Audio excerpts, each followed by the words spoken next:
Hi అండి. ఇప్పుడు మన ఇంట్లో స్వీట్ కార్న్ ఉడకపెట్టుకుంటారు కదా! అప్పుడు 1, 2 పీసెస్ మిగిలిపోతాయి.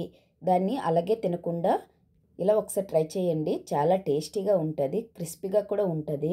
మీరు కూడా ట్రై చేసి తినాలి కదండీ! ఇప్పుడు దాని ప్రాసెస్‌లోకి వెళ్దామా? ముందుగా మనం మిగిలిపోయిన స్వీట్ కార్న్‌ని 1 బై 1 పీసెస్‌గా తీసుకోండి.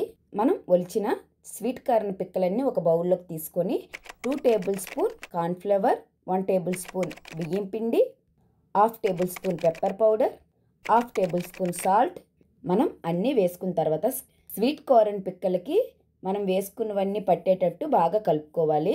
లాస్ట్లో కొంచెం హాఫ్ టేబుల్ స్పూన్ వాటర్ వేసి బాగా కలపండి.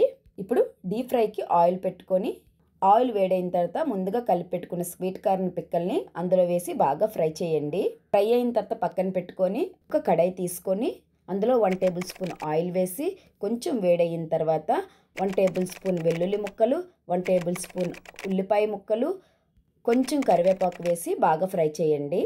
ఫ్రై అయిన తర్వాత మనం ముందుగా డీప్ ఫ్రై చేసుకున్న స్వీట్ కార్న్ని అందులో వేసుకోవాలి. కొంచెం బాగా వేగిన తర్వాత half tablespoon salt, half tablespoon కారం, half tablespoon chaat masala, పావు టీ స్పూన్ పసుపు వేసుకొని బాగా ఫ్రై చేయండి. మీ దగ్గర చాట్ మసాలా లేకపోతే గరం మసాలా వేసుకోండి.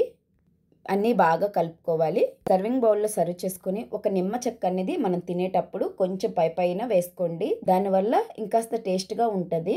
మనం ఎప్పుడైనా వేడిగా ఉండేటప్పుడు తింటేనే చాలా టేస్టీగా ఉంటుంది. చల్లగా అయిపోయిన తర్వాత మనకు అంత టేస్ట్గా అనిపించదు, అంత క్రిస్పీగా కూడా అనిపించదు. అంతేనండి. నా రెసిపీ కనుక మీకు నచ్చినట్టయితే లైక్ చేయండి, షేర్ చేయండి, సబ్స్క్రైబ్ కూడా చేసుకోండి ప్లీజ్.